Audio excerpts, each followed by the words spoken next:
ಶ್ರೀರಾಮಕೃಷ್ಣ ವಚನವೇದ. ಶ್ರೀರಾಮಕೃಷ್ಣರು ಬ್ರಹ್ಮ ಭಕ್ತರೊಡನೆ ಭಾಗ 1 ಎಂಬ 6ನೇ ಅಧ್ಯಾಯದ ಮುಂದುವರೆದ ಭಾಗ. ಪರಮಹಂಸರು ಒಬ್ಬ ಬ್ರಾಹ್ಮ ಭಕ್ತನಿಗೆ ಹೇಳುತ್ತಿದ್ದಾರೆ, ಒಂದು ಕತೆ ಕೇಳು. ಒಮ್ಮೆ ಒಂದು ತೋಪಿನ ಕಡೆ ಹೋಗಿದ್ದ. ಅಲ್ಲಿ ಒಂದು ಮರದ ಮೇಲೆ ಒಂದು ಪ್ರಾಣಿ ಕಾಣಿಸಿಕೊಂಡಿತು. ಆತ ಬಂದು ಇನ್ನೊಬ್ಬನಿಗೆ ಹೇಳಿದ, ನೋಡು, ಆ ಮರದ ಮೇಲೆ ಒಂದು ಕೆಂಪು ಬಣ್ಣದ ಪ್ರಾಣಿಯನ್ನು ನೋಡಿ ಬಂದೆ. ಅವನು ಹೇಳಿದ, ನಾನು ಅಲ್ಲಿ ಹೋಗಿದ್ದಾಗ ನಾನು ಅದನ್ನು ನೋಡಿ ಬಂದಿದ್ದೇನೆ. ಅದು ಕೆಂಪು ಏಕಾದೀತು, ಹಸುರು.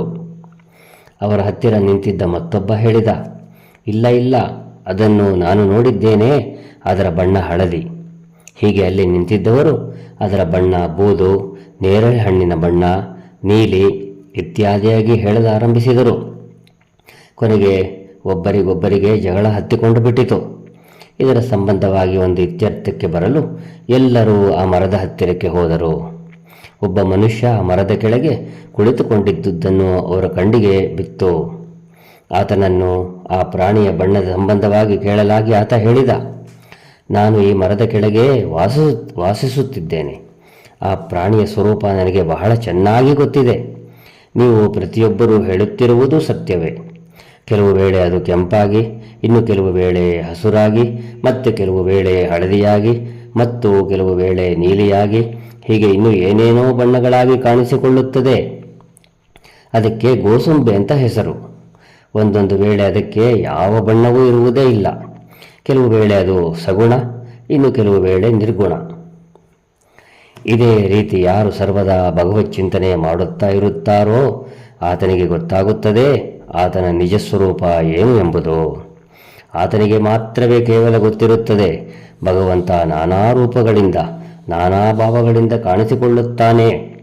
ಆತ ಸಗುಣನೂ ಹೌದು, ನಿರ್ಗುಣನೂ ಹೌದು ಎಂಬುದು ಕೇವಲ ಆ ಮರದ ಕೆಳಗೆ ವಾಸಿಸುತ್ತಿರುವವನಿಗೆ ಮಾತ್ರ ಗೊತ್ತಿರುತ್ತದೆ.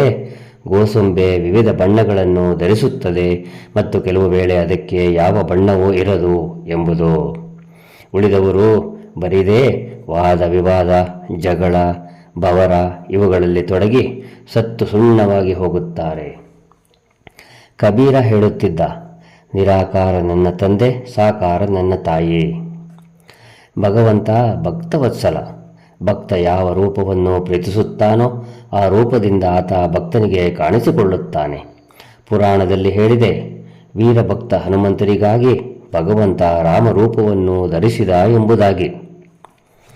ವೇದಾಂತ ವಿಚಾರದ ಮುಂದೆ ಭಗವಂತನ ರೂಪಗಳೆಲ್ಲ ಗಾಳಿಯಲ್ಲಿ ಹಾರಿ ಹೋಗಿಬಿಡುತ್ತದೆ. ಆದರೆ ಕೊನೆಯ ಸಿದ್ಧಾಂತ ಬ್ರಹ್ಮನೇ ಸತ್ಯ, ನಾಮರೂಪಯುಕ್ತ ಈ ಜಗತ್ತು ಮಿಥ್ಯ.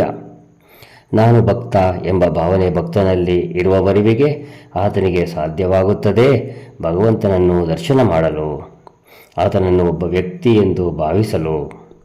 ವಿಚಾರ ದೃಷ್ಟಿಯಿಂದ ನೋಡಿದರೆ ಭಕ್ತನ ಅಹಂ ಎಂಬುದು ಆತನನ್ನು ಭಗವಂತನಿಂದ ಒಂದು ಸ್ವಲ್ಪ ದೂರದಲ್ಲೇ ನಿಲ್ಲಿಸಿಬಿಟ್ಟಿರುತ್ತದೆ.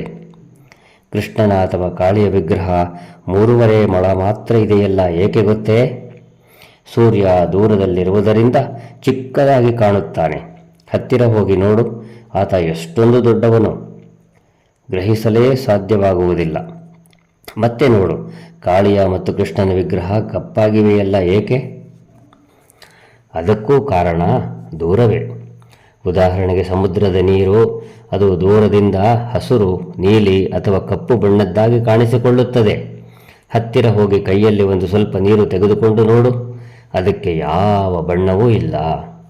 ಆಕಾಶ ದೂರದಿಂದ ನೀಲವರ್ಣದ್ದಾಗಿ ಕಾಣುತ್ತದೆ. ಹತ್ತಿರದಲ್ಲಿ ನೋಡು, ಅದಕ್ಕೆ ಯಾವ ಬಣ್ಣವೂ ಇಲ್ಲ. ಜೈ ರಾಮಕೃಷ್ಣ.